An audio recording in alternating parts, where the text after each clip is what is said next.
almost forgot my mic. I happened to catch myself on the camera. Hey guys, Mindlezz Gaming here, and welcome back to Katawa Shoujo episode. And this time it's episode 2. And I'm gonna go down the path I regret right now. I'm going down the path I first chose. And I really wish I didn't do it the first time.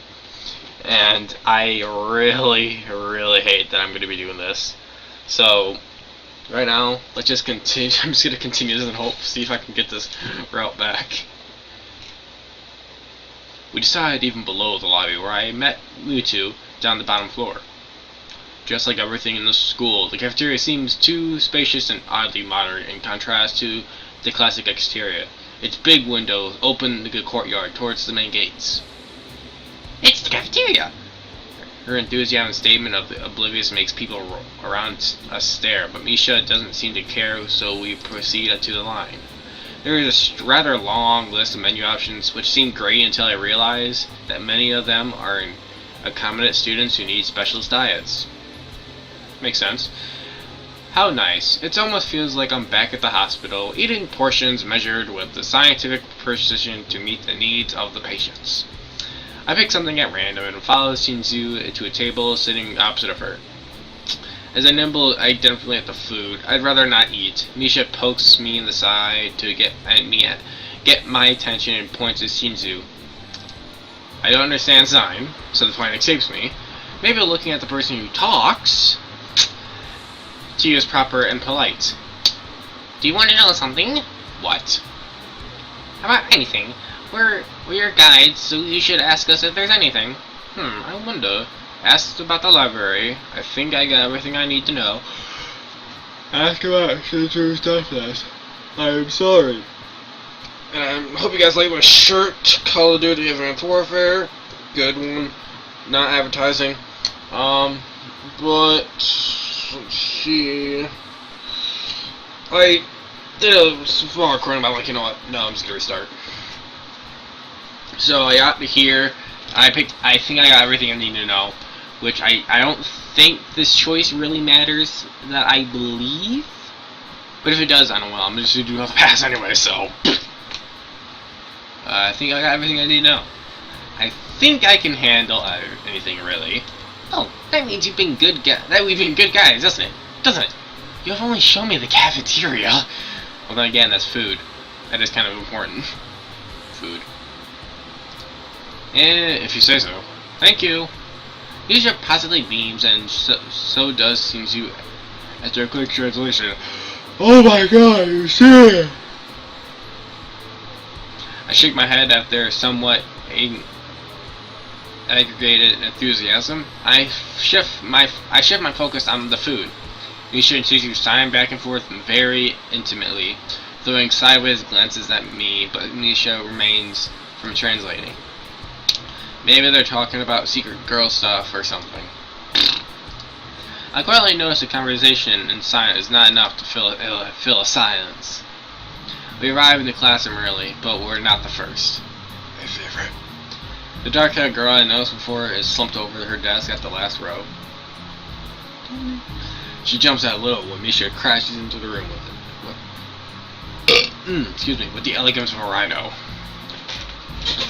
Kind of get centered here. It looks kind of stupid, don't it? She shrinks deeper in her seat. I can feel her tension all the way from here.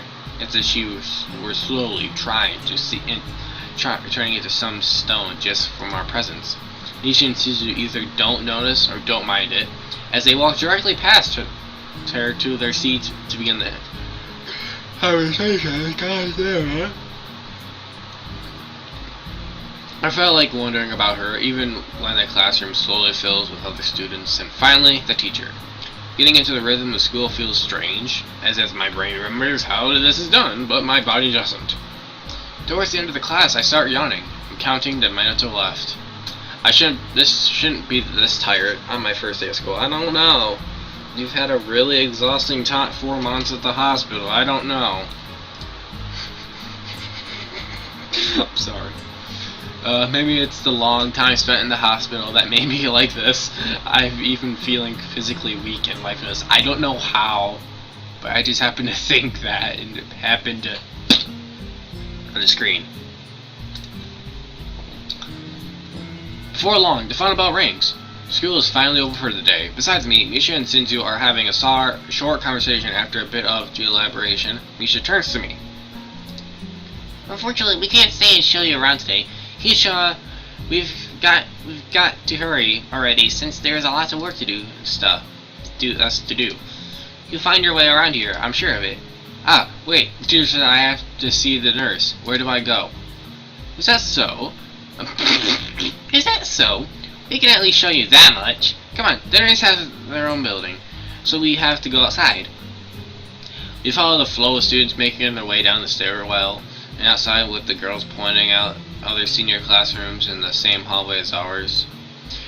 When we get outside, the girls make their way to the smaller building right next to the school. It is built in the same style, so it looks like it's exactly part of the main building. It's the auxiliary building here. There's lots of official and important stuff inside, like the Yumaku Foundation office and all the nurses' office. They even have a swimming pool. How is that official? Don't be silly, Hee-chan. It's for physical therapy, of course. Anyway, all the nursing staff facilities are here too. The head nurse office is on the first floor. You'll be in the fine from here, right? You'll be going. See ya. Going then. See you tomorrow. Yeah, thanks, bye. I hold building for stuff that has nothing to do with the actual education. I guess it's necessary for a place like this. No duh. You're in a place for specially needed kids. No offense. I walk in, hoping that this really would be a quick visit, what the teacher said. On a white door on the left is a green cross with the text head nurse and a nameplate. Isn't that marijuana? Because if you see a sign that's white and has a green cross, doesn't that mean like a marijuana store for medical uses? Go with it. A voice from the inside responds to my knock almost immediately, but I can't quite make it out. Ow, it hurt. God damn it. Stretching hurt my heart. Oh, it hurt. Oh, damn it. He sure got to me. It sounded a bit like an intimation to open the door, so I invited myself further in. The room is not as large, and it smells strange. A friendly-looking man turns around his office chair to face me as I enter. So it's like, good evening. Hello. I just feel it's like that. His desk is neat and tidy, but the bin under the table is overflowing with used medical utensils, and there are at least a dozen coffee rings lingering on the desk. Hello there. Can I help you with today? I mean, to do his voice, your shits and giggles like that. He is young-looking, sportive, rugged, but the dimples on his cheeks wash the impression away when he smiles. Are you the head nurse? He smiles like a person who has heard this very same question hundreds of times. Why, yes, I am. It says on the door, no? You can call me by my name, or just the nurse, like everyone else. Of course, I shake off my confusion, realizing I probably should grab his extended hand. His handshake is rather firm and friendly. Right. I'm a new student, and my homeroom teacher told me to come and meet you. My name is Hisho Naki. His eyes lit up with the revelation, and he snaps his fingers.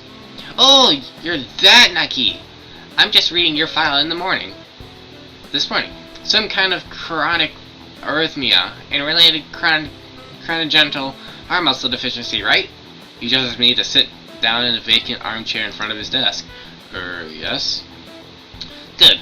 Well, you've probably been briefed about the school or enough, so I just go over this quickly. We have all the facilities available, mostly physical therapy and such. There's always someone from my staff around, even at night, so never hesitate to call us if there's a problem. The famous 24-hour nursing staff. Wow, this is like a hospital. Well, not exactly. For instance, we don't do brain surgery here. His joke feels out of place that I left thinking why he even said it. Terrible joke, dude. Terrible joke. Yeah, Just that it's really weird to have so many medical people at a school. You'll get used to it. I'm not so sure of that myself, but I don't let the nurse know it. Now, let me just find your file again. While he searches for something from his computer and shuffles the stacks of paper around, I let my gaze wander around the room. In the entrance of genetic, I like to say, beige walls and ceiling, dark gray laminate flooring, and all the equipment you'd expect from a school nurse office.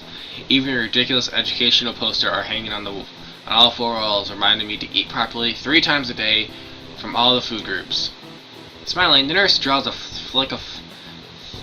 thick file from a stack of similar thick files and opens it. So you ready? So you already have your medication for the therma. Just remember to take your pills every morning, even or if you won't, or evening, or it won't be much help. Apart from that, do you do any sports? Rash stuff like, I don't know, boxing? His grin to his own joke, but I don't know. And, wait. Well, I play soccer occasionally with my classmates. Alright, I'm afraid I'm going to have to recommend you refrain from doing that, at least for the time being. Oh. My lack of reaction makes him raise an eyebrow, but really, I'm not too bothered by him forbidding me to kick a ball around. I guess I never did it out of burning passion for the sport, just to have something to do. Any kind of concussion might be very dangerous to your heart, and risking another attack is not a good idea. Was the previous one caused by a sudden concussion to the chest area? There is no mention of the cause in your papers. Not exactly. I sidestep the question acceptably, and he glances at me over his papers, with a more serious expression on his face. Still, you need to keep your body healthy, so some exercise will do you good. We have physical therapy and such available, as I said, but I don't think you really need such heavy measures. Just keep some light exercise regularly. Brisk walks or even light jogging. Jumping rope, that sort of thing. Swimming, maybe. There's a pool here. So I was told. You were? Very good. At any rate, I am sure you've been told this before and just need to take care not to overexert yourself. He wags his finger to emphasize the point. Not needed really. I've heard this 1,000 times already. I wouldn't be surprised. Absolutely no unnecessary rest. Take care of yourself. Okay. He goes over my papers one more time and sets them on his desk, obviously content. Good, that's it. Then come meet me if you ever need anything. I'm unsure out before I even realize it. A quick visit indeed. I end up standing in front of the main building and the auxiliary building, although to my eyes they still look one and the same. This is the first real look I get at the other students, so I watch people coming out of the school, going towards the gate or the dorms. Everyone seems to know where they're going, and I still keep thinking that most of them don't look too special for being students at a special school. Then again, neither do I. Does that make me one of them? One of us? I should go somewhere too, to prevent me from getting lost. It's around dinner time, but I feel tired instead of hungry. The weariness is me only grows as I tug towards the dorms set a little way apart from the main building complex. There's a garden of sorts between the school and the dorms, shrubbery, flowers, that overbearing smell of fresh cut grass that fills the atmosphere. I love that smell. It dawns on my tired mind that the smell feels novel because I haven't been outside at all for so long. The dorm building is big and made of red brick, like the others. It feels way too pompous for what it is, so I push forward, going inside. It takes me more than necessary to fish out the key I was given from my pocket. Room 119. Despite the orange exterior, the inside of the dorms is fairly new, functional, and boring. Just like the main building, the halls and doors are wide to accommodate wheelchairs. Same goes for the elevators at the ends of the hallways. I poke my head around the corner of the common room door. Inside, a few students were watching the television. One nods and gives a quick hello before turning back to the TV. Seems that only the girls around here are sociable. I suppose that's perfectly fine with me. I climb the stairs to the upper floor. Here, small corridors branch off the main hallway. Each of the mirrors Each of these minor halls seem to have a lot of toilet and shower, as well as 4 rooms. About halfway down the hall, I spy room 119. The nameplates of the room adjacent to mine are blank. I guess there's just 2 of us here. Light shines from below the door of room 117, so I knock lightly. Hello, is anyone home? From inside I hear a few movements, then the clicking of way more locks than I thought these doors had. After a moment the door squeaks open. This bastard shows up. A bestial boy is standing in the doorway. He is looking at me very intently, though his extremely thick glasses. Who is this? Who is this? Blind? No, at least not completely. Why would he have eyeglasses if he was? He leans closer to me until our noses are almost touching. His breath stings of garlic. God. He's so necky. I'm moving into the next room. I thought I should introduce my... His face suddenly brightens with realization. He stands back right up, thrusting his hand out and smiling greeting, almost straight to my diaphragm. Oh, sup, dude? Name's Kenji. Hi. I take Kenji's sweaty hand and shake it, still a little rattled by the sudden change of attitude and vehement welcome. There were some suspicious-looking people going in and out of your room earlier. It was probably my parents. Your parents? You sure? Because I don't found some other people, too. You can't judge book by its cover. My out-of-place proverb is left hanging between us awkwardly, as I try to think of some way to respond. I say the chances are high enough. He shudders and makes some aggregated hand gestures. You're a brave man, Iso. Me? I don't think I could trust the chances. The only one I trust is myself. Does that mean I should go out know you either? He thinks about this for a while. A wise decision. Damn, you are smarter than you look. Probably. What do you look like? I hope not smart. He squints his eyes and leans closer to me, but I lean backwards to dodge it. Dude, back the fuck off. Never mind, it doesn't matter. With that, he turns, fumbles around for a moment in search of the door handle, and shuts the door behind him. I slide the key into the lock of the door, marked 109. Beige walls, white linen, a desk made of some type of light wood, ugly curtains. Where am I at? Okay. It's no one's room, impersonal, like my hospital room was. My bags are sitting at the foot of my bed, looking a lot emptier than they did this morning. The closet is still sitting open, stocked with my clothes. Also, it seems that there are a number of school uniforms hanging in there as well. I noticed pinches the sleeve of one of the shirts. Imi-chan, we have packed your things. We made your bed. They said these didn't fit, then you should go to the office tomorrow. If you have any problems, you can always call us. Love, Mom and Dad. Aww. Well, at least I don't have to worry about unpacking. Yep. I kind of hope I wouldn't have. I kind of hope I would have. Then there would be something to do. It's still too early. I put the note down on the desk, lie down on the bed feeling drained.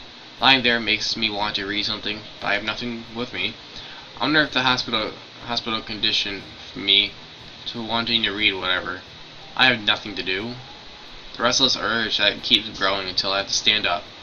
Maybe it's stress or something. I was pretty nervous about it before coming in for the entire day too. I still am, I think.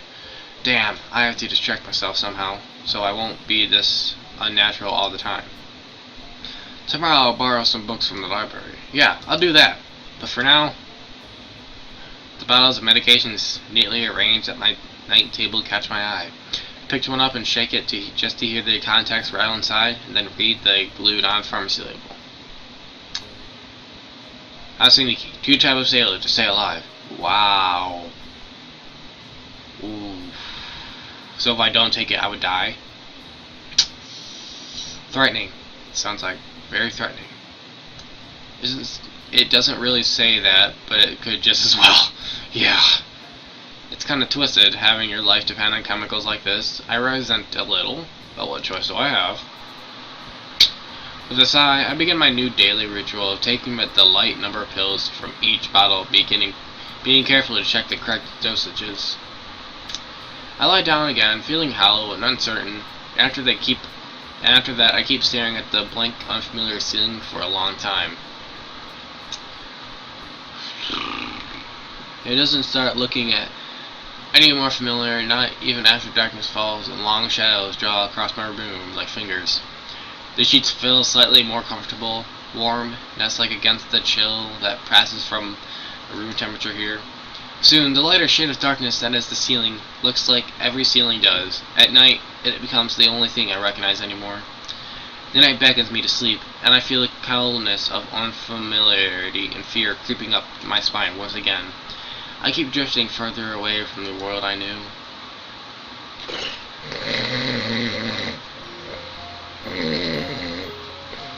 What? Sorry, I had to. I'm gonna do that every time. It's just, I got to. I woke up in a strange room. Solid morning light shimmers against the light gray ceiling. I had forgotten to draw the curtains closed last night. This is my room, isn't it? My room. This is the third room this year I'm supposed to call mine. Your room, hospital room, this room, got it. Various things around here remind me that indeed it's who is supposed to be over living here living. It's me the one living here. God damn this yawn. My bag's on the floor, my new school books on the desk, my numerous medications on the night table. I stare at the bottles for a moment, deliberating until I open the bottle, shake out a pill, and pop out the tablet from a foiled sheet. I down them with a chaser of water without thinking about the chemistry. My uniforms are in the closet. I sink out from under the sheets and stretch my back before dressing up. Putting on this new school uniform feels like dressing in someone else's clothes. I guess, but I've never had a school uniform. I guess, but I do have a work uniform. And when I get back into my normal clothes, it feels weird. Yeah, it makes sense. Sorry, someone got on. The official smell of generic detergent invades my nose, but the feeling of fresh cloth against my back is a good one. A natural one. It feels like a school uniform, as it should. It's not much different from what I'm used to wear before. That goes for other things too. So far, this place seems more or less like a normal school. Except for the people. Sorry guys, I don't know why I'm fucking tired. I think back to my talk with Kenji yesterday. Misha's constant laughter, and she do sweeping hand language gestures. My camera sucks. Deal with it. I'll get a better camera. Well, I'm using a web camera, so I'm working as best I can with my equipment. Deal with it. Like, I have a mic right there, but it's shitty. This is the best you're gonna get.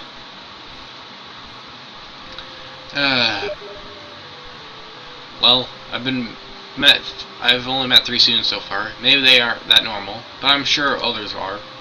Or perhaps people like them are what passes for normal around here. Yeah, what does pass for normal around here? What do people do? It didn't seem a lot of kids hanging around after classes yesterday, so maybe there are clubs. If so, I wonder if I could join one. I'm sorry, counting the clubs. God. Although classes, the question remains on my mind, so I decided to ask Shinju about it when we split into groups. After all, she did say if I had anything I wanted to know, I could ask her.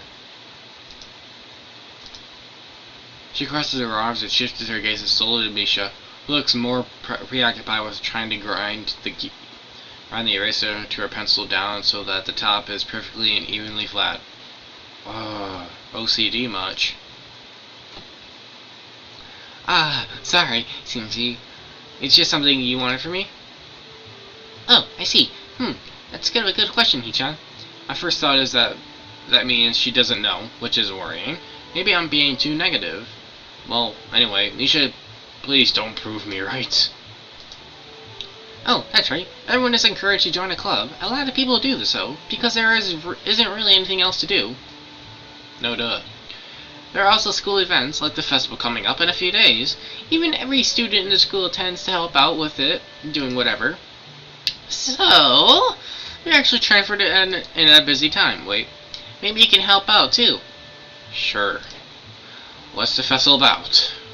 Misha freezes.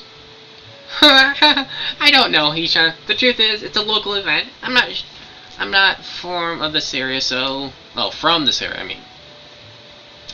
He starts signing desperately to Shinju, asking her to bail her out.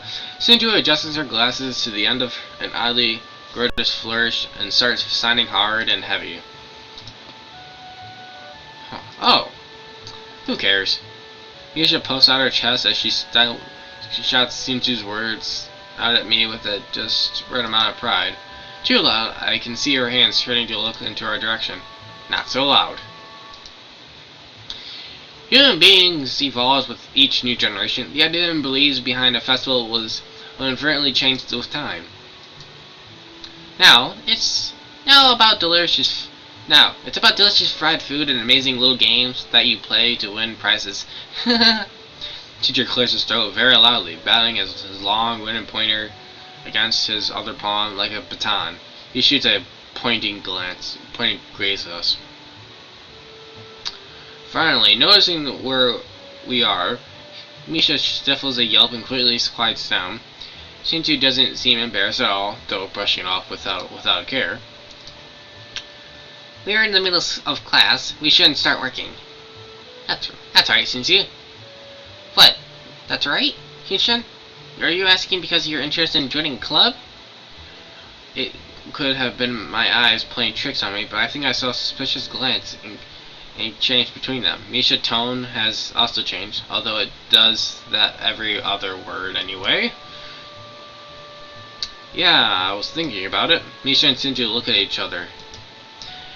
I'm about to ask what they have in mind when something dark flares in my peripheral vision, catching my attention. Out of the corner of my eye, I see the girl with long, dark hair get up from her desk and slip silently towards the door. It doesn't seem like she was working in any group, and no one seems to notice her but me. I glance at the teacher, who also looking at the dark-haired girl too. Why doesn't he say anything? Hinchan, is something wrong? Do I look as easy as I feel? Or is Misha just looking after the girl who left? No, nothing. That face, that mouth, the fuck.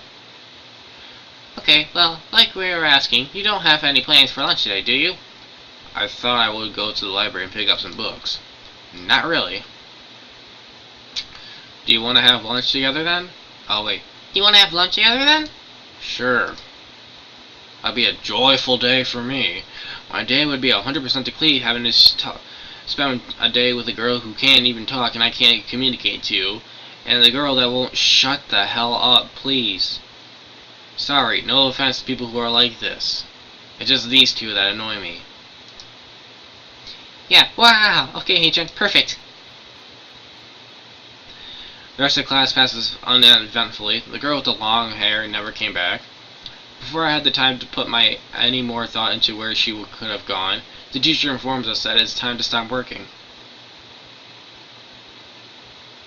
Shinju looks more like a little annoyed that we only just barely managed to finish all our work on time. I'm just glad we finished it at all. It's not a consent or anything. Yes, it is, Hinchan.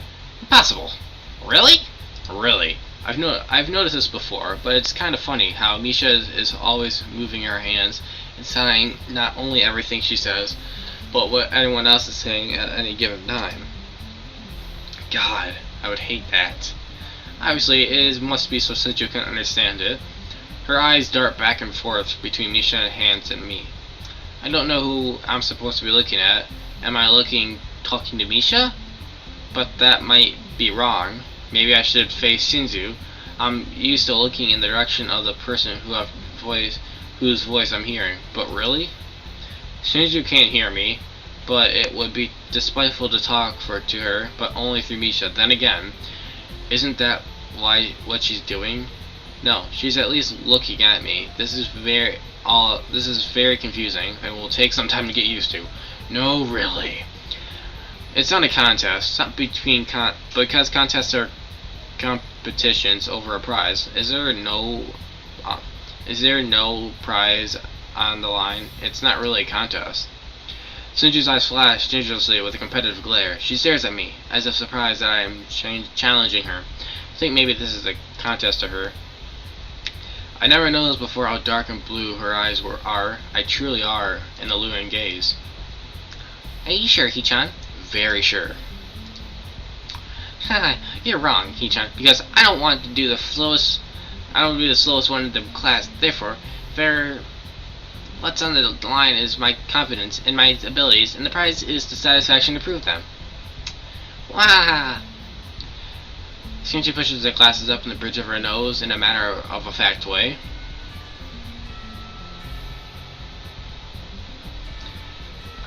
I'd argue more, but the bell rings, and she quickly gets up and picks up her bag, looking at me unexpectedly. I had almost forgotten that I was supposed to have that lunch with them. Where do you want to eat? The cafeteria.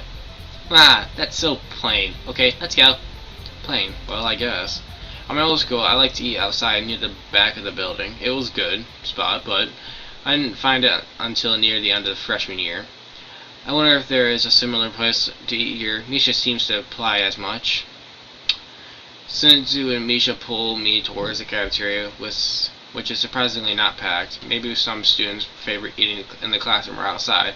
I saw some of my classmates had boxed lunches. I think I'm going to end it here before anything else, because I've just been reading this entire time, and my voice is getting sore, so I'm just going to leave it here, and thank you guys for my Let's Read, I'm going to call it, because I'm practically just reading the damn thing. So, thank you for joining me on my Let's Read, katawa shoujo, episode 2, the route I really despise, I guess. And I hope to see you guys in my next Let's Read. See ya.